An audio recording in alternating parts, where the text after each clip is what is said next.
ఆగండి, ఒక్క క్షణం ఆగిపోండి. ఒకవేళ ఈ వీడియోని స్కిప్ చేయడానికి లేదా ముందుకు జరపడానికి మీ వేలు కదులుతుంటే దాన్ని అక్కడే ఆపేయండి. ఎందుకంటే ఇది మీ స్క్రీన్పై అకస్మాత్తుగా వచ్చిన సాధారణ వీడియో కాదు. ఇది బహుశా గత కొన్నేళ్లుగా మీరు కోరుకుంటున్న ఆ పరమశక్తి, విశ్వం నుండి వచ్చిన ఒక సంకేతం. కోట్ల వీడియోలలో ఈరోజే మీ కళ్ళు ఈ వీడియోపై పడటం కేవలం యాదృచ్ఛికం అని మీరనుకుంటున్నారా? లేదు, యాదృచ్ఛికమనేది బలహీనమైన వ్యక్తుల సాకు మాత్రమే. ఇది ఒక ప్రణాళిక, ఇది ఒక డివైన్ ప్లాన్. ఫ్రెండ్స్, ఈ రాత్రే మీ జీవితంలో కొరత, పేదరికం, అప్పులు లేదా లాచారీలో గడిపే చివరి రాత్రి కావచ్చు. నా మాటలను చాలా జాగ్రత్తగా వినండి, ఎందుకంటే రాబోయే కొద్ది నిమిషాల్లో నేను మీ మెదడులోని ఆ తలుపులను తెరవబోతున్నాను. వాటి తాళం చెవిని మీరు పోగొట్టుకున్నారు, లేదా మీకెప్పుడూ ఇవ్వబడలేదు. శ్రీ రాఘవేంద్ర జ్యోతిషాలయం, శ్రీ రాఘవేంద్ర స్వామి ఉపాసకులు, ప్రముఖ జ్యోతిష్యులు, ప్రధాన తాంత్రికులు శ్రీ ఎంకే శాస్త్రి గారు మీ జీవిత సంపూర్ణ భవిష్యత్తు తెలుపగలరు. స్త్రీ పురుష వశీకరణం 100% గ్యారంటీ. భర్తను పరస్త్రీ వ్యామోహం నుండి విడిపించడానికి, భార్యను పరపురుష సహవాసం నుండి విడిపించడానికి, మీరు ఇష్టపడిన వారు మీ నుండి దూరమై ఉంటే స్త్రీ వశీకరణ, పురుష వశీకరణం, ప్రేమ సమస్య, అత్తాకోడళ్ల సమస్యలు, భార్యాభర్తల కలహాలు, లైంగిక సమస్య, సంతాన సమస్య, ఇంకా మీకు ఎటువంటి సమస్యలు ఉన్నా దైవశక్తి పూజలు చేసి పరిహారం చేయగలరు. మీరు ఈ వీడియో యొక్క టైటిల్ చదివారు కదా, 20 కోట్లు. మీకిది జోక్లాగా అనిపించవచ్చు. బహుశా మీ మనసులో ఇలాంటి ఆలోచన రావచ్చు, అరే, ఇలాంటి వీడియోలు చూస్తే డబ్బులొస్తే అందరూ ధనవంతులైపోయేవారు కదా అని మీరు ఆలోచించవచ్చు. కానీ ఆలోచనలు మరియు ఇలాంటి అనుమానాల వల్లే మీరు ఈ రోజుటికి కూడా ధనవంతులు కాకుండా పేదవారుగానే మిగిలిపోయారు. ఫ్రెండ్స్, ప్రపంచంలోని 1% ధనవంతులు, ఎవరి దగ్గరైతే అపారమైన సంపద ఉందో వారు కేవలం కష్టపడి ధనవంతులు కాలేదు, వారు ఒక కోడ్ను క్రాక్ చేశారు. సో ఈ కోడ్ని ఈరోజు మన ఛానల్లో క్రాక్ చేద్దాం. అయితే ఈ కోడేంటో మీరు తెలుసుకోవాలంటే నిబంధన ఒక్కటే, మీరు చివరి వరకు నాతో ఉండాలి. మీరు ఒక్క సెకండ్ మిస్ చేసినా ఇప్పుడు మీకూ నాకు మధ్య ఏర్పడుతున్న ఆ శక్తి అనుసంధానం తెగిపోతుంది. మీ 7 తరాల పేదరికాన్ని ఈ రాత్రికి ఎప్పటికీ తుడిచిపెట్టడానికి మీరు సిద్ధంగా ఉన్నారా? అయితే ఒక దీర్ఘ శ్వాస తీసుకోండి మరియు మీ పాత నేనుకి వీడ్గోలు చెప్పడానికి సిద్ధంగా ఉండండి. ఫ్రెండ్స్, అన్ని సిద్ధులు, అన్ని గాఘమైన పూజలు మరియు అన్ని పెద్ద అద్భుతాలు రాత్రి నిశ్శబ్దంలోనే ఎందుకు జరుగుతాయని మీరెప్పుడైనా ఆలోచించారా? ఎందుకంటే పగలు అనేది శబ్దానిది, పగలు పోరాటానిది. కాని రాత్రి నిర్మాణానిది. ప్రపంచం నిద్రిస్తున్నప్పుడు మేల్కొని తమ కలలను ఆహ్వానించే కొద్దిమంది వ్యక్తుల కోసం విశ్వం యొక్క తలుపులు తెరుచుకుంటాయి. మీరిప్పుడు మేల్కొని ఉన్నారు అంటే మీరు ఎంచుకోబడ్డారు అని అర్థం. ఈరోజు నేను మీతో గాలిమాటలు మాట్లాడను. నేను శక్తి గురించి, డబ్బు గురించి మరియు డబ్బు ఏ ఫ్రీక్వెన్సీలో వైబ్రేట్ అవుతుందో దాని గురించి మాట్లాడతాను. డబ్బంటే ఏమిటి? అది కేవలం ఒక కాగితం ముక్క లేదా బ్యాంకులో ఉన్న అంకెనా? కాదు, డబ్బు ఒక శక్తి. నిప్పు ఎలా వేడిగా ఉంటుందో, మంచు ఎలా చల్లగా ఉంటుందో డబ్బుక్కూడా ఒక స్వభావం ఉంటుంది. అది తనను గౌరవించేవారి వద్ద మరియు దాన్ని నిర్వహించే మానసిక సామర్థ్యం ఉన్నవారి వద్దే నిలుస్తుంది. అయితే చాలామంది నన్నడుగుతారు, సార్, నేను పగలూ రాత్రి కష్టపడుతున్నాను, చెమట చిందిస్తున్నాను, అయినా నా దగ్గరకు డబ్బు ఎందుకు రాదు? నాకంటే తక్కువ కష్టపడే ఆ రెండో వ్యక్తి నోట్లతో ఎందుకాడుకుంటున్నాడు? దీని సమాధానం చాలా చేదుగా ఉంటుంది. కాని ఈ రాత్రి ఈ నిజం వినండి. మీరు మీ అదృష్టం వల్ల పేదవారు కాలేదు, మీరు మీ ఆలోచనలు మరియు మీ సబ్కాన్షియస్ ప్యాటర్న్ వల్ల పేదవారుగా ఉన్నారు.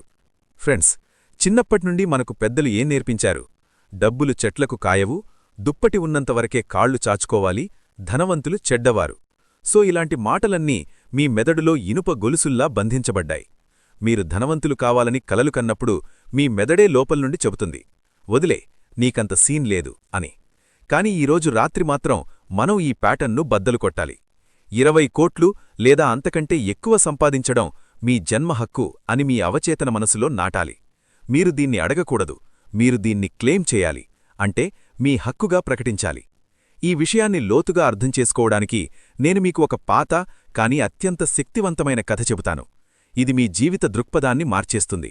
కాబట్టి ఈ కథను జాగ్రత్తగా వినండి. అనగనగా ఒక పాత నగరంలో రఘువీర్ అనే వ్యక్తి ఉండేవాడు. రఘువీర్ సరిగ్గా మీలాగే నాలాగే ఉండేవాడు. అమాయకుడు, కష్టపడేవాడు మరియు నిజాయితీవంతుడు. అతను ఉదయం నుండి సాయంత్రం వరకు రాళ్లు కొట్టే పనిచేసేవాడు. అతని చేతుల్లో బొబ్బలొచ్చేవి, శరీరం అలసటతో కుంగిపోయేది. ప్రతి రాత్రి అతను ఆకాశం వైపు చూస్తూ దేవుడితో ఫిర్యాదు చేసేవాడు. ఓ దైవమా, నేను ఎవరికి ఏం అపకారం చేశాను? 2 పూటల కూడు కోసం నేనింత పోరాటం ఎందుకు చెయ్యాలి? జనం ఇండ్లలో నిద్రిస్తున్నారు, కాని నా ఇంటి కప్పు కారుతోంది. అతని ఫిర్యాదు సరైనదే, అతని బాధ నిజమే. సో ఒక రాత్రి అతను తన విరిగిన మంచం మీద పడుకుని ఉన్నప్పుడు కళ్లనుండి నీళ్లు కారుతుండగా అకస్మాత్తుగా అతని గదిలో ఒక వింత వెలుగు వచ్చింది. ఒక ముసలి ఫకీరు అతని ముందు నిలబడి ఉన్నట్టు అతను చూశాడు. ఫకీరు ముఖంలో అద్భుతమైన తేజస్సుంది. రఘువీర్ భయపడ్డాడు. కాని ఫకీరు నవ్వుతూ ఇలా అన్నాడు, రఘువీర్, నీ ఫిర్యాదులు పైవరకు చేరుకున్నాయి. నువ్వు నీ పేదరికాన్ని చూసి ఏడుస్తున్నావు, కాని వాస్తవం ఏమిటంటే నువ్వొక నిధిమీద కూర్చొని ఉన్నావు అని అతను చెప్పగానే రఘువీర్ కంగారుగా లేచికూర్చున్నాడు. అతనడిగాడు, ఏ నిధి మహారాజా? నా ఇంట్లో తినడానికి తిండి కూడా లేదు అని రఘువీర్ చెప్పినప్పుడు ఫకీరు గంభీరంగా, చూడుబాబూ, నీ ఇంటి వెనక పెరడ్లో ఉన్న పాత ఎండిపోయిన బావి పక్కన సరిగ్గా 3 చేతుల లోతులో నీ 7 తరాల నిధి పాతిపెట్టబడింది. బంగారు నాణాలు, వైడ్యూర్యాలు, ఎంత ధనమంటే నువ్వు నగరం అంతటినీ కొనేయవచ్చు అని ఆ ఫకీరు చెప్పగానే రఘువీర్ కళ్ళు తేలేశారు. అతనికి నమ్మకం కలగలేదు. సో అప్పుడు ఫకీరు ఇంకా ఇలా అన్నాడు, కాని ఒక నిబంధన ఉంది. నువ్వు ఆ నిధిని కేవలం అమావాస్య రాత్రి మాత్రమే తొవ్వాలి. తొవ్వేటప్పుడు నీ మనసులో ఒక్క ఆలోచన కూడా భయం లేదా అనుమానం రాకూడదు. ఒకవేళ నిధి దొరకపోతే ఏంటి అని నువ్వు ఆలోచించకూడదు. నిధి నాదే, నేను దాన్ని తీసుకోవడానికి వచ్చాను అని అనుకుంటూ తొవ్వాలి. ఒక్క క్షణం నీ మనసులో అవిశ్వాసం వస్తే ఆ నిధి మట్టిగా మారిపోతుంది అని చెప్పి ఫకీరు అక్కడ్నుండి మాయమయ్యాడు. అయితే ఆ రోజునుండి రఘువీర్ అనిత గురించి కలలు కనడం మొదలుపెట్టాడు. కాని ఒకరోజు అతని గుండెల్లో ఒక ఆశ కలిగింది. అతను అమావాస్య రాత్రి కోసం ఎదురుచూడసాగాడు. రోజులు గడిచాయి.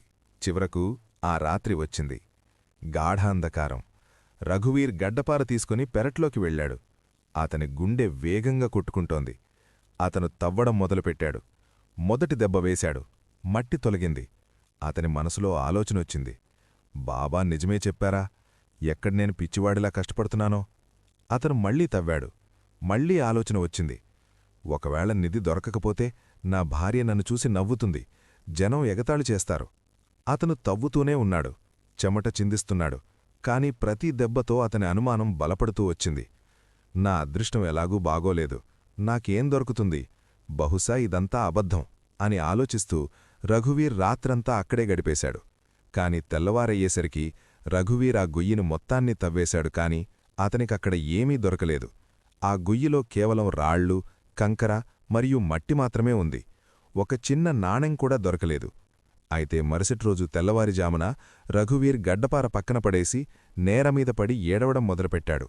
నాకు తెలుసు, నా రాతలో పేదరికమే రాసి ఉంది, ఆ కల అబద్ధం అని పడుకుంది. కాని సరిగ్గా అప్పుడే అతని భుజంపై ఎవరో చెయ్యి వేశారు. అతను వెనక్కి తిరిగి చూస్తే అదే ఫకీరు నిలబడి ఉన్నాడు. కాని ఈసారి అది కల కాదు. ఫకీరు నవ్వుతూ అన్నాడు, రఘువీర్, నువ్వు ఎందుకేడుస్తున్నావు? అప్పుడు రఘువీర్ కోపంగా, మీరు నన్ను మోసం చేశారు. నేను రాత్రంతా తవ్వాను, కాని అక్కడ ఏమీ లేదు, అంతా అబద్ధం అని గట్టిగా అరుస్తాడు. సో అప్పుడు ఫకీరు శాంతంగా, నిధి అక్కడే ఉంది రఘువీర్, ఇప్పటికీ అక్కడే ఉంది. కాని నువ్వు నిబంధనను అతిక్రమించావు. నేను చెప్పాను కదా, తవ్వేటప్పుడు అనుమానించవద్దని. నువ్వు నేలనైతే తవ్వావు, కాని నీ మనసులోని అవిశ్వాసాన్ని తవ్వలేదు. నీ ప్రతి ఆలోచన విశ్వానికి ఒక సిగ్నల్ పంపుతోంది, దొరకదు అని. నీ ఆ నెగటివ్ ఎనర్జీయే ఆ బంగారాన్ని మట్టిగా మార్చేసింది. ప్రకృతి నీకు కావాల్సిందివ్వదు, ప్రకృతి నీకు దేనిపై నమ్మకం ఉందో దాన్నే ఇస్తుంది అని గంభీరంగా చెబుతాడు. సో ఫ్రెండ్స్, ఈ కథను మీరు కేవలం ఒక కథగా భావించకండి. ఈ రఘువీర్ ఎవరో కాదు, ఇది మీరు, ఇది మనందరం. మనమందరం ఆ నిధిపైనే కూర్చుని ఉన్నాం. 20 కోట్లు, 50 కోట్లు, 100 కోట్లు. ఈ సంపద విశ్వంలో గాలిలాగా పుష్కలంగా అందుబాటులో ఉంది. మీరు శ్వాస తీసుకునేటప్పుడు గాలి తక్కువైపోతుందేమో అని ఎప్పుడైనా ఆలోచిస్తారా? లేదు కదా? ఎందుకంటే గాలి చాలా ఉందని మీకు నమ్మకం ఉంది. మరి డబ్బు విషయంలో ఈ నమ్మకం ఎక్కడికి పోతోంది? ఈ రాత్రి నేను మీకు అదే గడ్డపారనివ్వబోతున్నాను. దానితో మీరు మీ తలరాతను తవ్వుకోవాలి. కాని రఘువీర్ చేసిన తప్పు చేయకండి. ఈరోజు అనుమానించకండి, తర్కం వెతకకండి. మీ లాజిక్, మీ డిగ్రీలు, మీ గత అనుభవాలు అన్నింటినీ ఈరోజు తలుపు బయటే వదిలేయండి. ఈరోజు కేవలం నమ్మండి, గుడ్డిగా నమ్మండి. ఎందుకంటే అద్భుతాలు అనుమానం ముగిసిన చోటే మొదలవుతాయి. సో ఇప్పుడు నేను మీకు ఒక అత్యంత శక్తివంతమైన ప్రక్రియను చెప్పబోతున్నాను. ఇది మంత్రతంత్రం కాదు, ఇది స్వచ్ఛమైన మానసిక శాస్త్రం. దీన్నే లా ఆఫ్ వైబ్రేషన్ మరియు విజువలైజేషన్ అంటారు. సో ఇప్పుడు రాబోయే కొద్ది నిమిషాల పాటు మీరు మీ వెన్నెముకను నిటారుగా ఉంచండి. ఒకవేళ పడుకుని ఉంటే శరీరాన్ని వదిలేయండి. కళ్ళు మూసుకోండి. నా స్వరం మీ మెదడు లోపల ప్రతిధ్వనించనివ్వండి. దీర్ఘశ్వాస తీసుకోండి మరియు వదలండి. మీ చుట్టూ ఒక బంగారు రంగు వెలుగు వ్యాపిస్తున్నట్లు అనుభూతి చెందండి. ఇది సమృద్ధి యొక్క వెలుగు. సో ఇప్పుడు ఊహించుకోండి. మీ మనోనేత్రంతో చూడండి. మరుసటి రోజు ఉదయం అయ్యింది. మీరు నిద్రలేస్తున్నారు. మీరు ఫోన్ తీయగానే మీకు ఒక మెసేజ్ కనిపిస్తోంది. మీ బ్యాంక్ అకౌంట్లో ఒక భారీ మొత్తం క్రెడిట్ అయ్యింది. 20 కోట్ల రూపాయలు. ఒకట్లు, పదులు, వందలు లెక్కించకండి. కేవలం ఆ పొడవైన నంబర్ను చూడండి. ఆ క్షణాన్ని అనుభూతి చెందండి. మీ శరీరం పులకరిస్తోంది. మీ గుండె వేగంగా కొట్టుకుంటోంది. భయంతో కాదు, సంతోషంతో. మీరు గట్టిగా అరవాలనుకుంటున్నారు కానీ మాట రావడం లేదు. మీరు పరిగెడుతుకుంటూ మీ తల్లిదండ్రుల వద్దకో లేదా మీ భాగస్వామి వద్దకో వెళ్ళి వారికి ఆ ఫోను చూపిస్తున్నారు. వారి కళ్లల్లోకి చూడండి. వారి ముఖాల్లో ఉన్న ఆ తృప్తి, ఆ సంతృప్తి, ఆ సంతోషాన్ని అనుభూతి చెందండి. ఏళ్లుగా మీ కుటుంబాన్ని వేధిస్తున్న అప్పులన్నీ ఒక్క దెబ్బతో తీరిపోయాయి. మీరు ఏవైతే కలలు కన్నారో అవన్నీ ఈ రోజు కొనగలరు. ఆ పెద్ద ఇల్లు, ఆ లగ్జరీ కారు, ఆ విదేశీ ప్రయాణం. షాపుకు వెళ్ళినప్పుడు మీరిప్పుడు ప్రైస్ ట్యాగ్ చూడాల్సిన అవసరం లేదు. మీకు నచ్చిన వస్తువును మీరు కొనేస్తున్నారు. ఆ స్వేచ్ఛను అనుభూతి చెందండి. ఈ డబ్బు మిమ్మల్ని గర్వపోతుగా మార్చడం లేదు, మిమ్మల్ని మరింత వినయంగా మారుస్తోంది. మీరు ఇతరులకు సహాయం చేస్తున్నారు. మీ దగ్గరకు ఎంత డబ్బు వస్తోందో అంతగా మీరు పంచుతున్నారు. అది ఇంకా ఎన్నో రెట్లు పెరిగి తిరిగి వస్తోంది. సో ఫ్రెండ్స్, ఈ దృశ్యాన్ని మీ మెదడులో ఎంత లోతుగా ముద్రించుకోవాలంటే, మీరు కళ్ళు తెరిచినప్పుడు మీ ప్రస్తుత పేదరికం అబద్ధం అనిపించాలి. ఈ శ్రీమంతులే నిజమనిపించాలి. గుర్తుంచుకోండి, మెదడుకు ఏది నిజమో ఏది కల్పనో తెలియదు. మీరు దీన్ని మనస్ఫూర్తిగా అనుభూతి చెందితే మీ మెదడులోని రెటిక్యులర్ యాక్టివేటింగ్ సిస్టమ్ యాక్టివ్గా పనిచేస్తుంది. కానీ జాగ్రత్త, ఎందుకంటే ఈ వీడియో ముగిసిన తర్వాతే అసలు పరీక్ష మొదలవుతుంది. రేపు ఉదయం మీరు లేచినప్పుడు మీ జేబు ఖాళీగా ఉండవచ్చు. ఏదైనా బిల్లు కట్టమని మెసేజ్ రావచ్చు. సరిగ్గా ఆ సమయంలో మీరు రఘువీర్లా మారకూడదు. మీరు నిరాశతో అరే ఏమీ జరగలేదు అని అనకూడదు. దానికి బదులుగా మీరు నవ్వి ఇలా అనాలి, ఇది కేవలం పాత లెక్కలు సెటిలవుతున్నాయి. నా 20 కోట్లు దారిలో ఉన్నాయి, అవి వస్తున్నాయి. ఇదే ఆ గేమ్ చేంజ్ చేసే వైఖరి. దీన్నే స్థిరంగా అంటారు.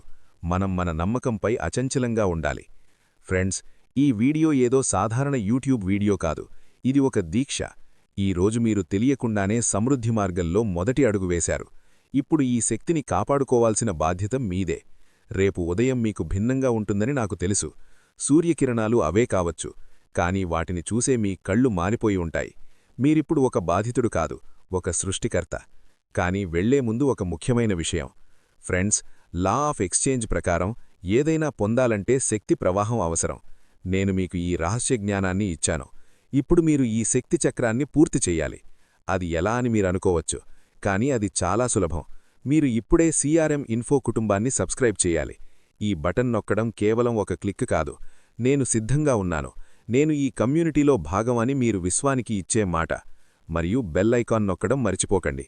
దాని ద్వారా నేను తదుపరి సంకేతాన్ని తీసుకువచ్చినప్పుడు మీరు దాన్ని మిస్ అవ్వకుండా ఉంటారు.